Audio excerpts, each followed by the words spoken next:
Lani, baka pwede mo muna puntahan si baby sa silid. Halos wala kasing lumalabas na gatas kay Mrs. Iyak na nang iyak si baby, gutom na.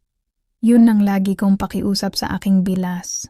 Mahina kasi maglabas ng gatas si Mrs. o halos wala itong mailabas na gatas. Kaya naman si baby namin ay panay gutom at laging umiiyak sa gabi. Mabuti na lang ay andyan ang asawa ng aking bayaw na si Lani. Halos magkasabay lang sila ng anak ni Mrs. Pero si Bilas ay magatas. Ibig ko, sabihin ay madaming kong maglabas ng gatas at para bang di nauubusan. Madalas nga ay napupuno pa at tumitigas. Kaya kailangan niya talagang magbawas. Kaya naman kaya niyang magpadede ng 2 sanggol. O baka kahit ang bayaw ko pa ay kaya niya ding suplayan ng gatas. Ako si Mike, 21 years old. May asawa at may anak. Ang kwento na ibabahagi ko ay sa pagitan namin ng aking bilas na si Lani. Hindi naman sa pagmamayabang ay masasabi kong swerte ako sa aking asawa dahil bukod sa maganda ay sexy pa ito at kakit-akit. Yun nga lang talagang payat siya. At kung pinagpala, ang kanyang ganda ay pinagkaitan naman siya ng malaking dibdib. Sa madaling sabi ay flat siya. Kaya nang ipanganak niya ang aming panganay ay mabilis din siyang pumayat. Lalo pa ng mga panahong iyon ay sapat lang ang kita ko sa pamamasada. Kaya hindi ko matustusan ang panggatas ni baby kung hindi mag-breastfeed si Mrs. Kahit paano naman ay may gatas na lumalabas sa kanya. Yun nga lang, hindi sasapat lalo't laging gutom si baby. Sama-sama lang kami sa isang bahay na may 2 silid. Pinamana lang ng mga magulang, ng asawa ko na si Ann at kay Kuya Mar na bayaw ko. At siya nga ang asawa ng aking bilas. Patay na ang mga magulang nila kaya kaming 4 na lang ang naiwan sa bahay. Buwan lang ang pagitan ng ipanganak nila Ann at Lani ang mga baby. Malusog si Lani, tamay pagka-chubby kasi ito. Siya yung chubby na mahubog ang katawan, kung sa ganda ay lamang ang asawa ko pero sa laman at lalo na sa hinaharap ay walang sinabi si Mrs. kay Bilas. Call center ang trabaho ni Bayaw kaya naman wala ito sa gabi. Ako naman ay maghapon din namamasada at gabi na din ako madalas na umuwi. Isang gabi na umuwi ako, ng gabi ay may nakita ako na di inaasahan. Pagdating ko ay dumiretso agad ako sa silid namin pero nagulat ako dahil hindi si Mrs. ang nandun kundi si Bilas. At ang mas kinabigla ko ay hawak nito si baby at pinapadede. Hindi naman kita ang kabuuan ng dahil natakpan ng ulo ni baby. Pero kita ang malalim na guhit sa gitna noon na katibayan na malaki iyon. Natigilan ako ng bahagya. O Lani, asan si Ann? Tsaka bakit ikaw ang nagpapadede kay baby? Nag-CR kasi si Anne at naawa naman ako sa anak niyo, iyak ng iyak. Gutom na ata kaya lumipat na ako dito. Ganun ba? Pero okay lang ba na magpadede ka ng 2 baby? Oo naman Mike, sobra-sobra pa nga Nakangiting sagot nito. Sige Lani, labas muna ako. Mabilis akong lumabas. Nang silid at ang totoo ay nag-init ang aking pakiramdam. Matagal-tagal na din kasi akong hindi nakakakita ng guhit sa dibdib ng babae sa personal. Ang pagkakaalala ko ay yung sa huling GF ko pa yon bago kami magkakilala ni Mrs. Ang kay Mrs. naman kasi ay hindi talaga magkakaguhit dahil bukod sa flat na ay maliit pa. Umupo ako sa sala at hinantay na lumabas ng CR si Ann. Para kasing gusto kong maglabas ng init ng katawan. Grabe naman kasi hindi ko talaga inaasahan ang nakita ko.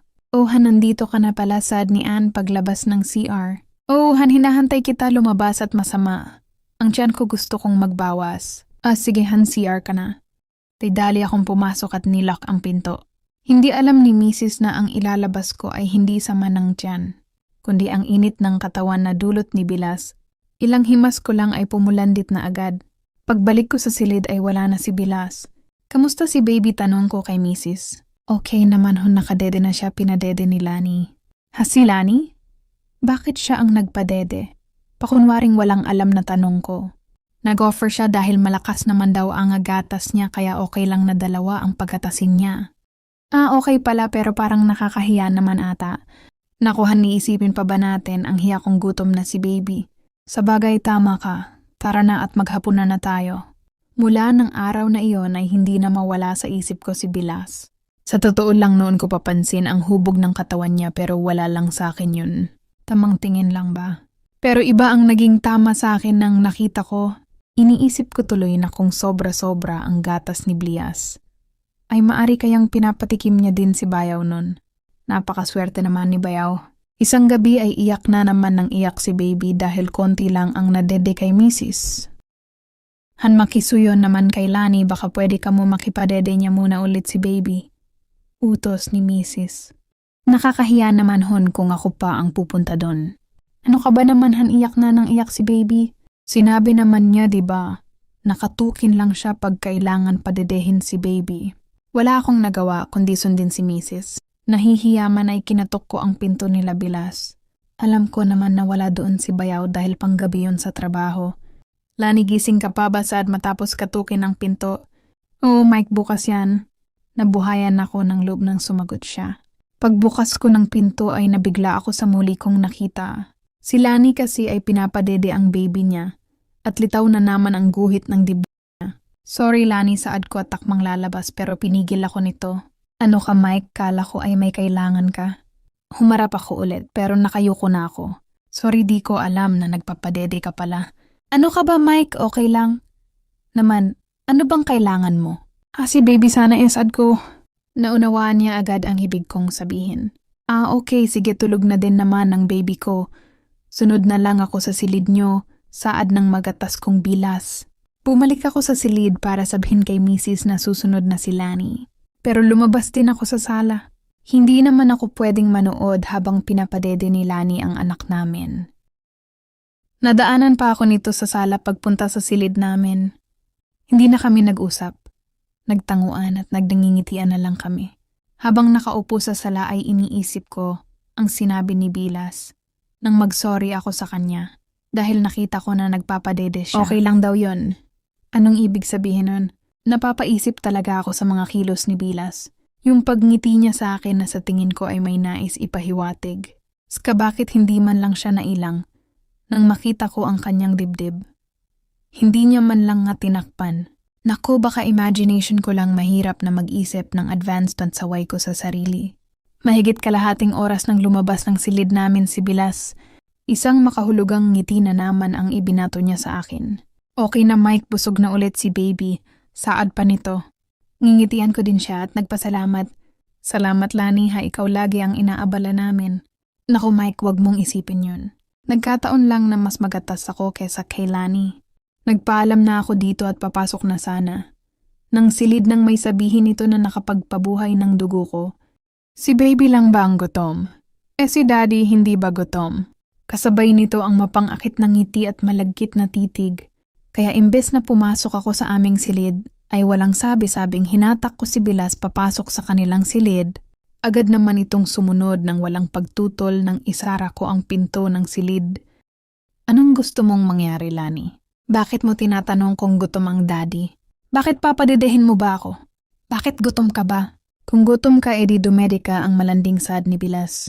Dahil doon ay hindi na ako nag-aksaya pa ng oras. Agad ko siyang siniil ng halik at hindi naman siya tumutol. Nakipaglaban siya ng maalab na halikan at mainit na halikan. Sa tingin ko nga ay parang mas sabik pa siya sa akin. Mabilis ang mga kilos ko dahil limitado lang ang oras namin. Agad kong tinikman ang gatas ni Bilas. Naging mainit na ang mga tagpo. Hindi rin ako makapaniwala na ang inaasam kong gatas ay nasa harap ko na at maari kong tikman. Nasa kasarapan na ako ng pag-inom ng hatas nang madinig ko ang boses ni Mrs. Mike! Mike! Sunod-sunod na sigaw nito. Biglang tayo at nag-ayos ng sarili. Lalabas sana ako pero pinigil ako ni Bilas. Ano ka ba, bakit ka lalabas kung makita ka na galing dito? Oo nga pala, sa sobrang taranta ko nakalimutan. Kung silid nga pala yun ni Bilas. Huwag ka munang lumabas, antayin mong pumasok ulit siya sa silid niyo. Yun nga ang ginawa ko. Pinakiramdaman ko muna at ilang minuto lang ay nadinig ko ang pagsara ng aming silid.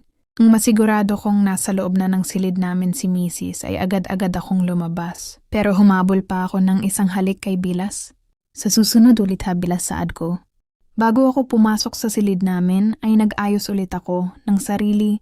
Nag-isip ako ng dahilan. O saan ka galing?